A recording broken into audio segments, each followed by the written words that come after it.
Meditation comes from the Sanskrit word dhyan, pure consciousness, becoming aware of the universal essence.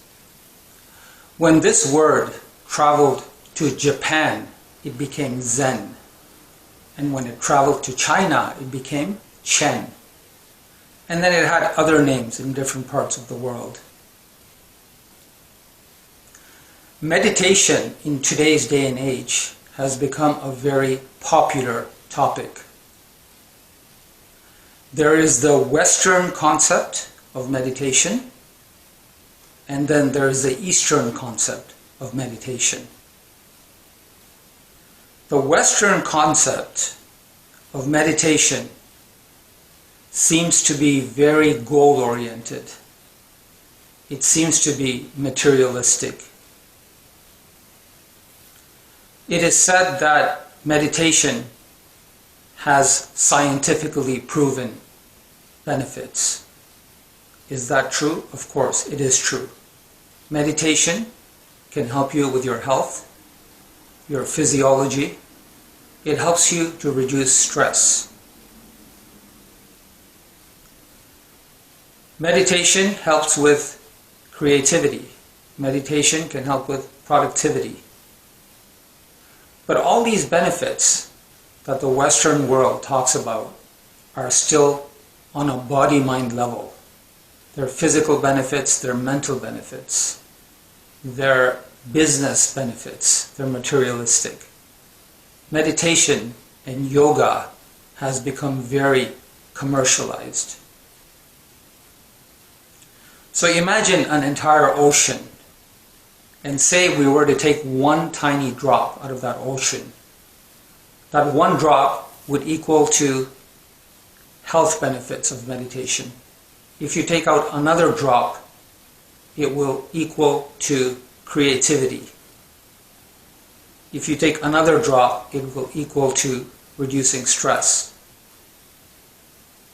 If you take another drop, there's a lot of people today that want to use meditation to create abundance, prosperity. Okay, so that's another little drop. All these benefits, good health, physiology, creativity, abundance, reducing stress, helping you to sleep, all these benefits are there, but they're tiny drops from the entire ocean. There's still an entire ocean waiting for us to tap into. So meditation actually has something much bigger to offer, something much greater. The essence of meditation, the true meaning of meditation, surpasses all these physical, emotional, mental, and materialistic benefits. So meditation comes from the Sanskrit word dhyan. The Eastern concepts, the original concepts of meditation that date back thousands of years. When the sages in the East used to sit in meditation, they were very simple people. They were not asking for abundance or material wealth or good health or productivity or creativity. They simply wanted to submit themselves to the Creator. They wanted to merge with the universal essence. Each and every person on this planet has a spark of the universal light within them. The goal of each person, the ultimate goal, the divine goal of each person, is for that individual spark of light to merge into the universal light, to dissolve in God's essence. That is the true purpose of meditation. So meditation comes from the Sanskrit word dhyan. Dhyan is a Sanskrit word which is actually made up of two different words. The first word is dhya, meaning thought. The second word is na, dhyana, meaning know. So first one means thought, the second one means know. So the literal meaning of dhyana is no thoughts. In that no mind state, in the no thought state, this is where the individual consciousness gets a chance to merge with the universal consciousness. And if you look at the wisdom of the Sufis and of the Zen masters and of the monks, they're constantly talking about that no mind state. You can only merge with the essence when you're in a no mind state. You have to detach yourself from the mind completely. So a human being is made up of several components: physical, emotional, mental, and spiritual. If you truly want to experience meditation, if you truly want to experience enlightenment, then you have to rise higher than the physical, emotional, and the mental part.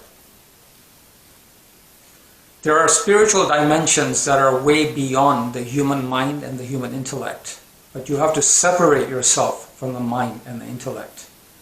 Thousands and thousands of thoughts, thousands and thousands of emotions, all kinds of thought processes going on inside of us. So meditation means to separate ourselves from this. So essentially, meditation has two different parts, two different components. The first one is concentration. First, we have to use concentration techniques to calm our thoughts down, to narrow our thoughts. 50,000 thoughts a day, 60,000, 70,000, 80,000. This is scientifically proven. They actually counted the number of thoughts that a human being has. So by concentration methods, concentration meaning discipline of the body and mind, you allow the thoughts to come down. Now meditation can mean different things to different people, from contemplation to concentration, from reflection to mindfulness, to simply sitting in silence. Other people are interested in a more science-based meditation approach, which is fine. Other people are interested in the Sufi, in the mystical aspect of meditation, which is a much better, a much deeper path. So different people have different ideas of what meditation is, and they do it for different reasons. So meditation has these two components: concentration, and then eventually concentration leads you to the state of meditation. There are many different concentration techniques that you can use. You can use visualizations, you can use mantras, you can use deep breathing techniques. You can focus on your chakras, your energy centers. You can focus on guided imageries and visualizations. These are all concentration techniques. These are all needed in the beginning, but at some point you have to graduate from concentration techniques to pure consciousness. Now, meditation is the goal. Meditation is the ultimate result that takes place when the universal light gives it to you as a gift. Everything that comes before that is preparation for meditation. It's body-mind discipline. If you want, we can call it body-mind meditation. But the real goal in meditation is to transcend body-mind consciousness. It's for your individual consciousness to merge with the universal consciousness. You could be meditating for 30 years of your life, and maybe 5 minutes out of the 30 minutes you get that deep experience. You go into that no-mind state where the individual consciousness merges into the universal consciousness. So, concentration techniques is something we need to discipline our body and our mind. Quite often, a lot of us who do meditation and yoga are doing it at the body-mind level. Bending your body in all kinds of different postures and shapes, repeating the word in your mind. It doesn't mean that we've achieved meditation. This is preparation for meditation. This is body-mind discipline. This is body-mind consciousness. Meditation is what comes after. Also, you have to prepare yourself to be granted that divine vision, that divine experience. You have to discipline yourself, that's true. But more than that, it's your inner energies, your inner consciousness that makes a difference. If you have anger inside of you, you have control inside of you, jealousy, greed, fear, despondency, then you cannot be blessed with that gift called meditation, pure consciousness. It is something that you have to work at. And the other thing we want to remember is that meditation is a gift that's given to us by the universe. And when I say meditation, I'm talking about the experience of enlightenment. When individual consciousness merges into the universal consciousness, it is not our right to claim that. We have to learn our lessons in humility, and we simply have to submit to our Creator. When the Creator decides, when the universal light decides that we should be granted that experience of meditation and enlightenment, that's when it's going to happen. So the great majority of the souls on this planet are young souls, and our understanding of meditation is at a very basic level. It's like a student who is studying math and science in grade 3, grade 4, and grade 5. It's at a very basic level. Compared to a person who is studying math and science at a PhD level, it's two different things altogether. So meditation, in the same way, has many different dimensions. It has many different levels. You can understand meditation at the grade 3 or grade 4 level. Compared to that, the person who understands it at a PhD level is totally different. So meditation has many different levels. It has many different stages. It can take an entire lifetime to truly learn what meditation is. In fact, it can take many, many, many lives beyond this life to achieve that state of consciousness. Now, there are some special individuals who are given the gift of meditation, who achieved that consciousness. Mansur al-Hallaj, the great Sufi mystic who used to say, Anul Haq, I am the truth. You can only make the statement when the individual consciousness merges with the universal consciousness. The great Sufi poet, Jalaluddin Rumi, who is referred to as Rumi by a lot of us, the Sufi poet, he experienced meditation. The Christian mystics, known as the Essenes, Jesus Christ used to be good friends with them. They've experienced meditation. Siddhartha Gautama, who came to be known as the Buddha, meaning the enlightened one or the awakened one, he achieved the gift of meditation, became one with the essence. There are two of the greatest masters in the history of mankind who are constantly in a state of meditation. One of them was Sri Krishna, the author of the Gita, who is known as Vishnu Avatar, the incarnation of God. He was constantly in meditation. He was born in meditation. When he used to sleep, he was in meditation. And when he was awake, he was in meditation. Pure consciousness, pure awareness, one with the essence of God. The other great master, Ali, Hazrat Ali, Ali ibn Abu Talib, the commander of the faithful. Hazrat Ali was the cousin and then the son-in-law of the great Prophet Muhammad. Ali is known as the father of Sufism, the first Sufi master. Prophet Muhammad also was a Sufi master. Now when these great masters are sleeping, they're sleeping in meditation, in pure consciousness. When they're awake, they're in pure consciousness. When they're playing, they're in pure consciousness. When they're talking, they're in pure consciousness. The true meaning of the word dhyan is represented by these great enlightened masters. They are pulsating and vibrating at that special energy where the light of God and the light of the essence is constantly coming out of them. And then they use this light in the form of knowledge, wisdom, and enlightenment to guide mankind.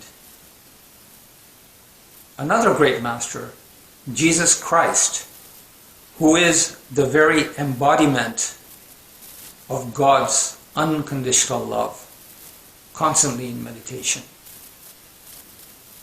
Prophet Muhammad, who is known as the mercy of all the universes, constantly in dhyan, constantly in awareness.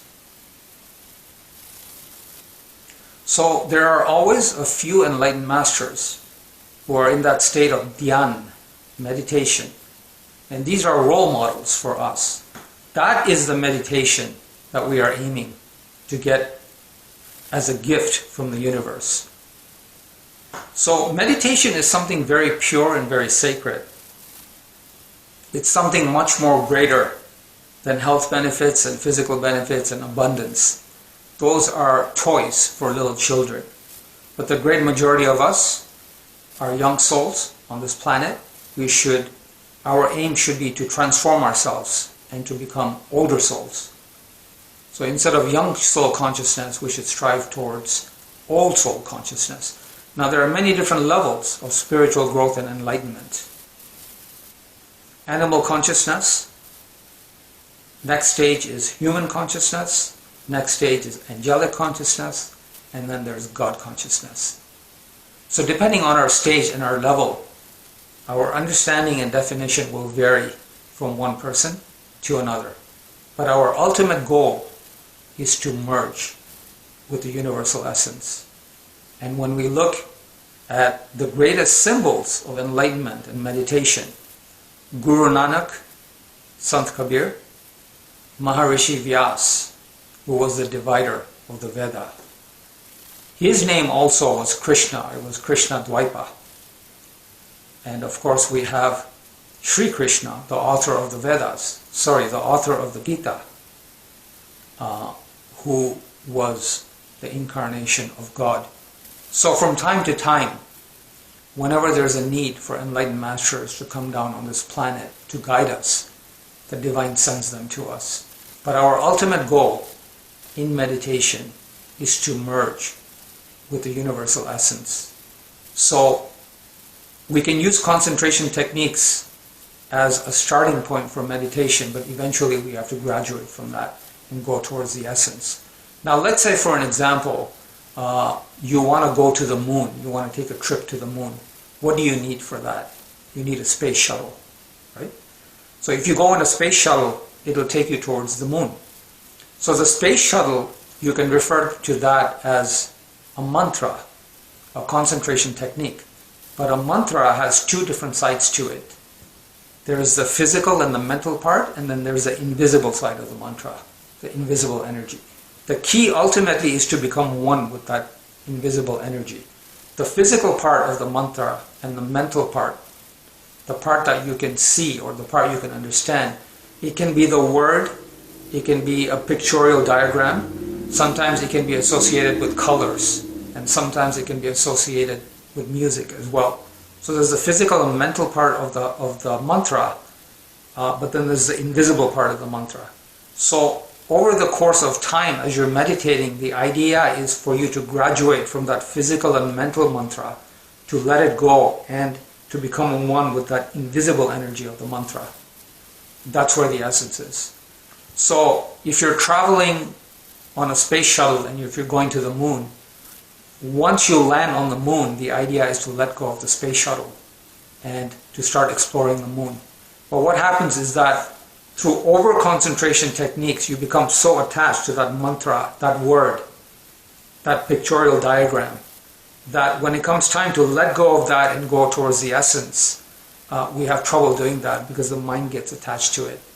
So the problem with meditation is that we focus too much on concentration and not enough on consciousness, on awareness. So meditation techniques have become very, very powerful, but the meditation technique is just a foundation to take you to the real place, the final result, the essence that you're looking for.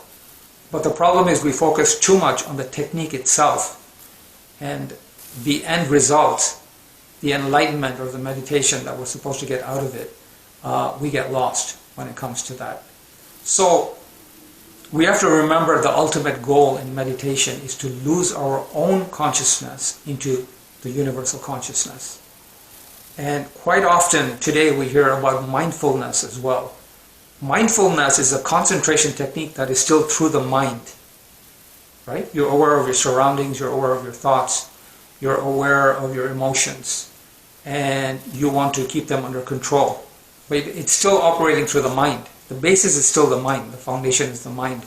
Whereas when you go into enlightenment, you have to go into the no-mind state. You have to separate yourself from the mind. Your mind can be divided up into several components. I refer to this as your mental body. Your ability to analyze, your logic, your cognition, your ability to rationalize, your ability to reason. The most prestigious part of the mind is the intellect. Knowledge, information is constantly going into our mind, and the intellect decides what information is to be used as knowledge. But the thing is, the mental body is a very powerful body.